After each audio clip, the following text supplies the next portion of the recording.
সালামুন আলাইকুম। আলহামদুলিল্লাহি রাব্বিল আলামিন। আলহামদুলিল্লাহি ওয়া সালামুন আলা ইবাদিহিল্লাযিনা ইসতাফা ওয়া সালামুন আলাল মুরসালিন ওয়ালহামদুলিল্লাহি রাব্বিল আলামিন। রব্বি জিদনি ইলমা রব্বি হাবলি হুকমান ওয়ালহিকনি বিস-সালিহিন। বিসমিল্লাহির রহমানির রহিম। প্রিয় দিনী বন্ধুগণ, মৃত্যু আমাদের প্রত্যেকের জীবনে একটি আগমন করা চূড়ান্ত বিষয়, যা অস্বীকারের কোনো সুযোগ নেই এবং যা প্রত্যেক মানুষের জীবনে ঘটবে। তো মৃত্যুর পরবর্তী ধাপ বা সময় নিয়ে আমাদের সমাজের মধ্যে অনেক বিভ্রান্তি আছে। আসলে কোরআন হচ্ছে এই সকল কিছুর সমাধান। মানুষ যেই সমস্যায় পড়ুক না কেন বা মানুষ যে সমস্যা নিয়ে আসুক না কেন, মহান আল্লাহ রাসূলকে বলছেন, আমি তোমার নিকট তার সুন্দর সমাধান দিয়ে রেখেছি। আর এই কোরআনে হচ্ছে কি তাফসীরে আহসান, উত্তম তাফসীর। তো এটা যখন আমরা বারবার পড়ি, বারবার তেলাওয়াত করি, বারবার অধ্যয়ন করি, আমাদের হাতে থাকে এবং আমাদের মুখ থেকে যখন শুধু এর কথা বের হয়, তখন এটা আমাদের কাছে কোরআন। হ্যাঁ, আর যখন এটাকে নিয়ে আমরা অনুধাবন গবেষণা করি, তখন এটা আমাদের কাছে তাফসীরের কিতাব। তারপরে বিভিন্ন নবী রাসূলদের ইতিহাসের কথা যখন আমরা এর ভিতর থেকে জাস্টিফাই করে যাচাই বাছাই করে এগুলোকে অনুধাবন করার চেষ্টা করি, তখন এটা আমাদের কাছে কাহিনীর কিতাব। হ্যাঁ, তো এটার থেকে যখন আলো নিয়ে আমরা অন্ধকার থেকে আলোর দিকে, নূরের দিকে, পবিত্রতার দিকে, ভালোর দিকে যখন অনুধাবিত হই, তখন এটা হচ্ছে আমাদের জন্য নূরের কিতাব। তো বিভিন্ন নামে ব্যক্ত করেছেন মহান আল্লাহ এই কোরআনকে। সো মৃত্যু নিয়ে আসলে মৃত্যুর এই সময় এবং পরবর্তী জীবন, যেটা আমাদের এই সমাজের মধ্যে প্রচলিত আছে, মৃত্যুর পরে যখন মানুষকে কবরস্থ করা হয়, তখন এই যেটা প্রচলিত বিশ্বাস আর কি, কবরস্থ করা হয়। কবরস্থ করার পরে 40 কদম যখন মানুষ চলে আসে, তখন মুনকার নাকির নামে দুজন ফেরেশতা আসে, ওই মৃত ব্যক্তিকে জীবিত করে তোলে। তারপরে প্রশ্ন জিজ্ঞায়, যদি ভালো উত্তর দিতে পারে তাহলে তাকে জান্নাতের সুসংবাদ দেওয়া হয় এবং জান্নাতের সাথে দরজা ফিট করে দেওয়া হয়। আর যদি ওই মৃত ব্যক্তি ভালো করে জবাব দিতে না পারে তাদের প্রশ্নের, তখন তাদেরকে জাহান্নামের দুঃসংবাদ শোনানো হয় এবং জাহান্নামের সাথে দরজা ফিটিং করে দেওয়া হয়। এটা হচ্ছে আমাদের প্রচলিত ধর্মবিশ্বাস এবং ছোটকাল থেকে যেটা ধারণা করে আসছি, শুনে আসছি বিভিন্ন ওয়াজের মাঠে আর কি। আসলে কোরআন যখন পড়ি বা অধ্যয়ন করি, কোরআনে মৃত্যুর ব্যাপারে এই সমস্ত কিছু এখন পাই না। কিন্তু কোরআনের মধ্যে সৎ লোকদের মৃত্যুর ক্যাটাগরি আর অসৎ লোকদের মৃত্যুর ক্যাটাগরি, নেককার বা আল্লাহর যেগুলো সালেহ বান্দা আছে, যাদের উপর মহান রব যাদের কর্মের উপর সন্তুষ্টি হয়েছিলেন, তাদের মৃত্যুর সিস্টেম একরকম, এবং অসৎ লোক যারা আল্লাহ স্রষ্টার বিধানের উপর অটল থাকেনি, শেষ পর্যন্ত মুসলিম অবস্থায় মৃত্যুবরণ করেনি, তাদের মৃত্যুর এই সিস্টেম অন্যরকম। এইভাবে আয়াত কিন্তু পাওয়া যায়। আর মৃত্যুর সময় কিন্তু প্রশ্ন করবে মালাইকারা, এটা কিন্তু কোরআনের মধ্যে আছে, কোরআন প্রমাণিত। কবরের ভিতর প্রশ্ন করবে, এর আয়াত সঠিক পাইনি, কিন্তু মৃত্যুর সময় প্রশ্ন করবে, এর আয়াত পাওয়া গেছে। জিজ্ঞেস করবে ফেরেশতারা, মালাইকারা। আর প্রশ্ন সবার জন্য একরকম হবে না। যাহারা সৎ লোক তাদেরকে করবে একরকম, এবং অসৎ লোক যাহারা অসৎভাবে যাদের মৃত্যু হচ্ছে নাফাকি অবস্থায়, তাদের মৃত্যু নাফাকি মানে কি, এখানে ওই রকম নাফাকি আবার ওইটা বুঝে না। নাফাকি মানে হচ্ছে যারা স্রষ্টার বিধানে বিশ্বাসী ছিল না এবং পালন করতো না, আসলে মূলত ওরাই হচ্ছে নাফাকি। এই হাত মুখ তিনবার করে দেওয়া, ফাঁক না এটা কিছু না। ওইটা আল্লাহ, মহান আল্লাহ বলছেন তোমরা যখন সালাতে দাঁড়াবে তখন ওই হাতের ময়লা, মুখের ময়লা, পায়ের ময়লা এগুলো পরিষ্কার করবে। হ্যাঁ, এটা বলছে। ওটার সাথে এটা সম্পর্ক নেই, এই পাকের সম্পর্ক নেই। এই পাক করছে কি, যাহারা স্রষ্টার বিধানে বিশ্বাসী ছিল, মান্য করছিল, রসুলের রেখে যাওয়া কোরআনকে অনুসরণ করছিল, তাহারা হচ্ছে পবিত্র পাক। তো আসলে ওই মৃত্যুর ব্যাপারে যেটা বলতেছিলাম, মালাইকারা প্রশ্ন করবে 16 নম্বর সূরার 30 নম্বর আয়াতে, মৃত্যুর সময় যাহারা সচেতন ব্যক্তি তথা মুত্তাকি তাকওয়াবান, তাদেরকে প্রশ্ন করা হবে মাজা আনজালা রাব্বুকুম, তোমাদের রব কি পাঠিয়েছিলেন। তখন যাহারা এই স্রষ্টার বিধানের উপর অটল থাকবে, হ্যাঁ, তাহারা সাথে সাথে জবাব দিবে কলু হয়রান, মহাকল্যাণ। তারা উত্তর দিবে হয়রান, আমাদের রব পাঠিয়েছিলেন কি মহা উত্তম কল্যাণ। যাহারা এই মহাকল্যাণের উপর প্রতিষ্ঠিত ছিল তাহারাই তখন জবাবদার দিতে পারবে মহাকল্যাণ। তারপরে 16 নম্বর সূরার 32 নম্বর আয়াতের মধ্যে বলছেন পবিত্র থাকা অবস্থায়, অর্থাৎ ওই মহাকল্যাণের উপর প্রতিষ্ঠিত থাকা অবস্থায় দূতগণ, মালাইকাগণ যাদেরকে মৃত্যু ঘটায়, তখন তাদেরকে বলা হয়, যখন ওই উত্তর দিবে, প্রশ্ন যখন করবে তোমাদের রব কি অবতীর্ণ করেছিলেন, মা জাহান জালা রাব্বুকুম, তারা উত্তর দিবে কলু হয়রান। তখন মালাইকারা বলবে সালামুন আলাইকুম, তোমাদের উপর শান্তি বর্ষিত হোক। আর তাদেরকে সুসংবাদ শোনাবে উদখুলুল জান্নাতা, তোমরা জান্নাতে প্রবেশ করো, কারণ বিমা কুনতুম তা'লামুনা, তোমরা যেই আমল করিতে, যেই কাজ করিতে, সেই জন্য তার বিনিময় স্বরূপ। এটা স্পষ্ট কথা। 16 নম্বর সূরা নাহলের 32 নম্বর আয়াত, 30 নম্বর আয়াত। তো এই দুইটা আত্মা এই আয়াত থেকে স্পষ্ট বোঝা যায়। আর 89 নম্বর সূরার 27 থেকে 30 নম্বর পর্যন্ত আয়াতের মধ্যে আছে কি, হে প্রশান্ত আত্মা, ইয়া আইয়ুহাল নাফসুল মুতমাইন্না, হ্যাঁ, তুমি তোমার রবের প্রতি সন্তুষ্ট চিত্তে, পছন্দ চিত্তে তুমি ফিরে এসো, অতঃপর আমার বান্দাদের মধ্যে শামিল হয়ে যাও আর আমার জান্নাতে প্রবেশ করো। তো বিশেষ করে ওই 16 নম্বর সূরার 30 এবং 32 আয়াত দুটো প্রমাণ করে মৃত্যুর সময় মালাইকারা প্রশ্ন করবে।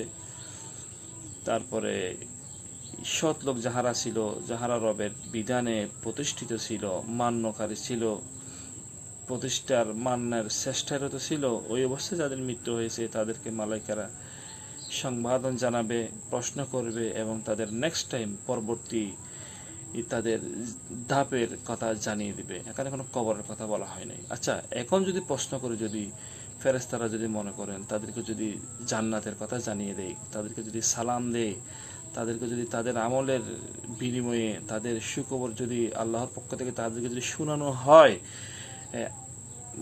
সে যদি মারা যায়, মনে করেন তাকে কবর দেওয়া হলো, এখন নতুন করে কবর ভিতরে আবার প্রশ্ন কিসের? এটা তো কোরআনটা নাই, কিন্তু আমাদের ভিতরে একটা এই প্রশ্নের প্রচলন সৃষ্টি হয়ে আছে, যেটা আমরা ছোটকাল থেকে আমাদের মৃত্যু পর্যন্ত শুধু এটা শিখেই যাচ্ছি, এবং জীবনে কিছু করতে পারি বা না পারি, আমরা ওই মান রাব্বুকা ওয়া মান দীনুকা ওয়া মান নবিয়্যুকা শুধু এই প্রশ্নই শিখে যাই। আচ্ছা, মূসা নবীর সময় তো ওদের তো দুই ভাই ছিল, মূসা নবী আর হারুন নবী। মূসা আর হারুন ওরা দুজনে নবী রসুল ছিলেন, দুজনে ভাই ছিলেন। তাদের আমলে যখন মানুষ মারা যায়, যদি ফেরেশতা যদি তখনও যদি জিজ্ঞেস করতো তারা কোন নবীর নাম বলতো, তখন তো দুইজন নবী ছিল স্পষ্ট। আল্লাহ তো ফেরাউনের কাছে দুজন রসুলকে পাঠিয়েছিলেন, যদি থাকে আর কি একটা কনফিউজ। আসলে কোরআন থেকে যখন আমরা কোনো কিছু না নিই, এটা যখন আমরা চুমা দিয়ে তাকের মধ্যে রেখে দিই, ষষ্ঠার দেওয়া বিধানের মধ্যে জীবন পরিচালনার বিধানে কি আছে আমরা তো তা জানি না, এটা তো শুধু ওখানে রেখে দিই আর চুমা দিই। সকাল বিকাল সূরা ইয়াসিন পড়িয়ে মনে করি জান্নাতের সার্টিফিকেট পেয়ে গেছি। আমাদের ধারণা শুধু এতটুকুই, কিন্তু এটা পড়তে হবে, জানতে হবে, বুঝতে হবে, সেই মতো জীবন পরিচালনা করতে হবে। হ্যাঁ, সৎ লোকদের মৃত্যুর কথা বলছিলাম। ভিডিওটা একটু লম্বা হয়ে যাচ্ছে, আমি দুঃখিত। এবার আসছে অসৎ লোকদের মৃত্যুর ব্যাপারে।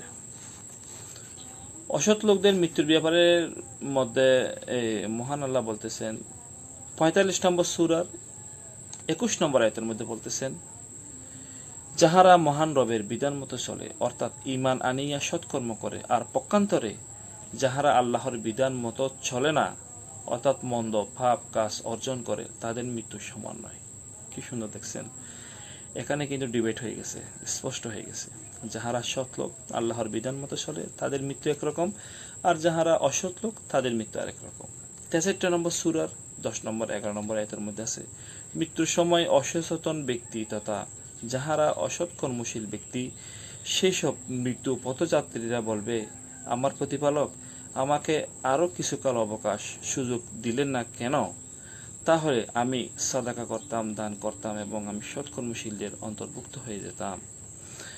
4 নম্বর সূরা নিসার 97 নম্বর আয়াতের মধ্যে আছে, মৃত্যুর সময় জুলুমবাজ অর্থাৎ জাহান্নামী যারা আল্লাহর বিধান মতো চলে নাই, নিজেদের উপর নিজেরা জুলুম করে চলছিল, তাদেরকে প্রশ্ন করা হবে। মালাইকারা তাদের মৃত্যুর সময় জিজ্ঞেস করবে, ফিমা কুনতুম, তার মধ্যে অর্থাৎ এই দুনিয়ার জগতে যে আমরা ছিলাম, তখন মালাইকারা জিজ্ঞেস করবে ফিমা কুনতুম, এর মধ্যে তোমরা কি অবস্থায় ছিলে? তখন তারা জবাব দিবে, কুন্না মুস্তাদাফিনা ফিল আরদে, এই দুনিয়ার মধ্যে আমরা খুব অসহায় ছিলাম, আমরা খুব নিরুপায় ছিলাম, আল্লাহর বিধান আমরা মান্য করতে পারতাম না, এই বেলায় আমরা খুব অসহায় ছিলাম। কারণ তারা তো তাদের ইচ্ছা মতো, তাদের আকাবিরদের কথা মতো চলতো, কোরআনের বিধান করে দেখতো না। আসলে তারা অসহায় ছিল, কারণ মৃত্যুর সময় তাদের অসহায় ফুটে উঠবে। তো মালাইকারা প্রশ্ন করবে, আলাম তাকুন আরদুল্লাহ ওয়াসিআতুন ফাতুহাজিরু ফিহা, আল্লাহর জমিন কি পরিব্যাপ্তি, আল্লাহর জমিন কি প্রশস্ত ছিল না, যার মধ্যে তোমরা হিজরত করে চলে যেতে? অর্থাৎ আমি একটা সোসাইটি বা একটা সমাজের মধ্যে আছি, বা আমি একটা ইনকামের মধ্যে আছি, একটা পথের মধ্যে আছি, যদি ওই পথে যদি আমি আল্লাহর কোরআনকে যদি অনুধাবন করতে না পারি, ওই কোরআন মতো যদি আমি চলতে না পারি, জিহাদ করতে না পারি, আমার মনের বিরুদ্ধে, নিজের বিরুদ্ধে কোরআনকে মেনে চলার জন্য, আল্লাহর কথাগুলোকে বুঝার জন্য, মানার জন্য যদি আমি যদি নিজের বিরুদ্ধে যদি আমি জিহাদ করতে না পারি, প্রচেষ্টা করতে না পারি, তখন আমার অন্য পথ তালাশ করা উচিত। কারণ আল্লাহর জমিন বিশাল। আমি মনে করেন চট্টগ্রামে আছি, যে কোনো এক জায়গায় পারতেছি না, আমি অন্য জায়গায় সফর করে চলে যাব, হ্যাঁ, ওখানে পারতেছি না, আমি আরেক জায়গায় চলে যাব, চেষ্টা করতে হবে। মালাইকারে বলবে, আল্লাহর জমিনকে প্রশস্ত ছিল না? আলাম তাকুন আরদুল্লাহু ওয়াসিআতুন। তারপরে 16 নম্বর সূরা নাহলের 28 নম্বর আয়াতের মধ্যে আছে, মৃত্যুর সময় যাহারা জুলুমবাজ ছিল, রবের আয়াত মানত না, মান্য করত না, তাহারা কিন্তু মিথ্যা কথা বলবে। ফাল কাবুস সালামা মা কুন্না না'মালু মিন সু, তখন তারা আত্মসমর্পণ হয়ে, সালামা আত্মসমর্পণ হয়ে, আনুগত্যের সহিত নম্র হয়ে তারা বলবে, আমরা কোনো মন্দ কাজ করতাম না। কারণ মিথ্যে তখন থেকে শুরু হয়ে যাবে। দুনিয়ার মধ্যে আমরা কি করতাম না? মন্দ কাজ করতাম না, ভালো কাজ করতাম। তখন তাদেরকে উল্টো প্রশ্ন করা হবে, তখন তাদেরকে উল্টো করে বলা হবে, বালা ইন্নাল্লাহা আলিমুন বিমা কুনতুম তা'লামুন, বরং তোমরা যে কাজ করতে, মহান আল্লাহ সেই কাজ সম্পর্কে খুবই অবহিত, তোমরা মিথ্যে বলে লাভ নেই। কারণ জুলুমবাজ যারা আল্লাহর আয়াত মতো চলে নাই, বিধান মতো চলে নাই, নিজের জীবন সংসারকে প্রতিষ্ঠিত করে নাই, তারা তো মিথ্যা বলবে। আমি যদি আল্লাহর বিধান মতো যদি না চলি, তখন আমার যখন মৃত্যু হয়ে যাবে, তখন আমি তো বলবো, আমি মালাইকারা যখন এসে আমাকে যখন আমার জান বাহির করার চেষ্টা করবে, আমাকে কষ্ট দিয়ে মৃত্যু ঘটাবে, তখন আমি বলবো, আমি তো দুনিয়ার মধ্যে ভালো ছিলাম, খারাপ কাজ করতাম না, এই সেই। তখন তারা বলবে, তুমি যা করতে সেই সব ব্যাপারে আল্লাহ অনবহিত নন, তিনি সব জানেন। তো 7 নম্বর সূরার 37 নম্বর আয়াতে তখন বলা হবে, আইনামা কুনতুম তাদউনা মিন দুনিল্লাহি, কোথায় তারা আল্লাহকে বাদ দিয়ে যাদেরকে তোমরা ডাকতে? জবাব দিবে তারা, ক্বালু দাল্লু আন্না, তারা আমাদের থেকে আজ হারিয়ে গেছে। আর শেষ পর্যন্ত এরা নিজেদের উপর এটাও সাক্ষী দিবে যে আমরা কাফের অমান্যকারী ছিলাম। শেষ পর্যন্ত এরা এটা স্বীকার করবে। 47 নম্বর সূরা মুহাম্মদের 27 এবং 28 নম্বর আয়াতের মধ্যে এসেছে, কোরআনের বিধানগুলো যাদের ভালো লাগে না এবং কোরআনের এই বিধান মানুষের নিকট সুস্পষ্ট পরিষ্কার হওয়ার পর যারা এর থেকে মুখ ফিরিয়ে নেয় বা পিছনে ফিরে যায়, তাদের মৃত্যু হবে ফেরেশতার আঘাতে। এটা এই কারণে যে তারা কোরআনকে বাদ দিয়ে যা অনুসরণ করে তা আল্লাহকে অসন্তুষ্ট করে, ফলে তিনি তাদের আমলগুলোকে বরবাদ করে দিয়েছেন। যতই ভালো কাজ করুক না কেন, কোরআন যদি সমর্থন না করে সেই আমল বরবাদ হয়ে যাবে। 6 নম্বর সূরা আরাফের 93 নম্বর আয়াতের মধ্যে এসেছে, যখন জালিমেরা মৃত্যু নিয়ে বিভ্রান্তিতে থাকে, যন্ত্রণায় থাকে, তখন মালাইকা ফেরেশতারা তাদের হাতকে প্রসারিত করে দিয়ে বলে, আখরিজু আনফুসাকুম, তোমরা তোমাদের আত্মাগুলোকে বাহির করো, তোমরা তোমাদের আত্মাগুলোকে বাহির করো। আল ইয়াউমা তুজজাউনা, আজ তোমাদেরকে পুরস্কার দেয়া হবে, অর্থাৎ সেদিন তোমাদের মৃত্যুর সময় আমার পুরস্কার ঘোষণা করে দেওয়া হবে। কিন্তু কিয়ামতের দিন তো বিস্তারিত আমাকে জানিয়ে দিবে আমি কি কি কারণে ওই পুরস্কার আমাকে দেওয়া হয়েছিল। মানুষকে একটা আনুষ্ঠানিকতা, তখন এই মৃত্যুর সময় কিন্তু তার নেক্সট টাইমের ধাপ এটা বলে দিবে। ওই কিয়ামতের দিন, আখিরাতের যেদিন মূল বিচার, ইয়াউমুদ্দিন, মহা চূড়ান্তের দিন যেদিন কায়েম হবে, সেদিন আমরা প্রত্যেকে কিন্তু দেখতে পারবো এবং প্রত্যেকে আমরা পুঙ্খানুপুঙ্খানু হিসাব পাবো। কিন্তু এই দিন কিন্তু পুঙ্খানুপুঙ্খানু হিসাব দিবে না, আমাদেরকে জাস্ট জানিয়ে দিবে তুমি পাস করছো, তুমি ফেল করছো এটা। তারপরে বলবে কি, আযাবুল হুনি, আজ তোমাদেরকে পুরস্কার দেওয়া হবে এই যেদিন, অর্থাৎ এই মৃত্যু ঘটাবে, তখন মালাইকারা বলবে, আখরিজু আনফুসাকুম, তোমরা তোমাদের আত্মাগুলোকে বাহির করো। আল ইয়াউমা তুজজাউনা, আজকে তোমাদেরকে জাযা, পুরস্কার দেওয়া হবে। কি পুরস্কার? আযাবাল হুন, অপমান কর, লাঞ্ছনাদায়ক শাস্তি, এই হচ্ছে তোমাদের জন্য পুরস্কার। এটা কিন্তু মৃত্যুর সময় বলবে, কবরের ভিতর না। মৃত্যুর সময় সবাইকে তাদের জাযা, পুরস্কারের সংবাদ জানিয়ে দিবে, জান্নাতে হোক কিংবা জাহান্নামে হোক। তারপর 8 নম্বর সূরা 50 নম্বর এবং 51 নম্বর আয়াত আর 47 নম্বর সূরা 27 নম্বর আয়াতের মধ্যে এসেছে, তারপর মালাইকারা তাদের মুখে ও পিঠে আঘাত করতে করতে তাদের প্রাণ কেড়ে নেবে। যারা জাহান্নামী অসৎ লোক, আল্লাহর বিধানে মতো চলতো না, তাদের মুখে আর পিঠে মেরে মেরে আঘাত করতে করতে তাদের নফসকে, আত্মাকে কেড়ে নেবে। তারপরে ওয়াজুকু আযাবিল হারিক, তোমরা জ্বলন্ত আগুনের শাস্তি আস্বাদন করো। যালিকা বিমা কদ্দামাত আইদিকুম, এটা এই জন্য যে তোমরা যা আগে পাঠিয়েছিলে, অর্থাৎ দুনিয়ার জীবনে বেঁচে থাকা অবস্থায়, হ্যাঁ, যদি আমি ভালো কিছু না পাঠাতে পারি পরবর্তী জীবনের জন্য, পরবর্তী সময়ের জন্য, আখিরাতের জন্য, পরকালের জন্য, তখন আমাকে সেই বুক করতেই হবে। যদি ভালো কিছু পাঠাই তাহলে ভালো কিছু বুক করব, আর যদি ভালো কিছু পাঠাতে না পারি তাহলে সেই অসফলতা বুক করতে হবে। ওই মালাইকারা তখন মৃত্যুর সময় জানিয়ে দিবে, এটা এই জন্য যে তোমাদের হাত যা আগে পাঠাইছে সেই জন্য। যদি ভালো কিছু পাঠাইতে তাহলে তোমাদেরকে সালামু আলাইকুম বলে উদুহুলুল জান্নাত, জান্নাতের সুসংবাদ শোনাইতো। আর ভালো কিছু পাঠাইতে পারি নাই বলে তখন বলবে তোমরা জ্বলন্ত আগুনের শাস্তি আস্বাদন করো। তো মৃত্যুর সময় মালাইকারা প্রশ্ন করবে এবং আমাদের নেক্সট এই সময়ের সব কিছু হিসাব জানিয়ে দিবে। সুতরাং কবরের ভিতর প্রশ্ন আসবে এই ব্যাপারে স্পষ্ট আয়াত পাইনি, যদি তবু কেউ যদি পেয়ে থাকেন তাহলে বলবেন, কারণ রাসূল এই একমাত্র কোরআনে রেখে গেছেন আমাদের জন্য, এবং এই কোরআনের মধ্যে বিস্তারিত সব কিছু বলা আছে, কমপ্লিট বিস্তারিত বলা আছে, উল্লেখ আছে কি কি জীব আমাদের সাথে হবে, আমাদের জন্ম থেকে, জন্মের পূর্ব থেকে মৃত্যু পর্যন্ত এবং মৃত্যুর পরবর্তী সময় পর্যন্ত সবকিছু ডিটেলস সেখানে উল্লেখ আছে। যদি কেউ জানেন এই প্রশ্নগুলোকে বাদ দিয়ে, এখন আমি যেগুলো বললাম এগুলোকে বাদ দিয়ে এই খবরের ভিতরে আবার নতুন করে প্রশ্ন করে আমাদেরকে জাহান্নামের সংবাদ শুনেবে, এরকম যদি কেউ জানা থাকলে আমাকে একটু দয়া করে দিবেন। কারণ আমি ভাই কোরআন মানতে অবশ্যই বাধ্য, কোরআন থেকে পাইলে আমি যেটা আমি পাবো সেটা মানব। কিন্তু যদি কোরআন স্পষ্ট পাই তাহলে কোনো কিসা কাহিনী মানার দরকার নেই, কারণ রাসূল আমাদের জন্য রেখে গেছেন এই কোরআনকে।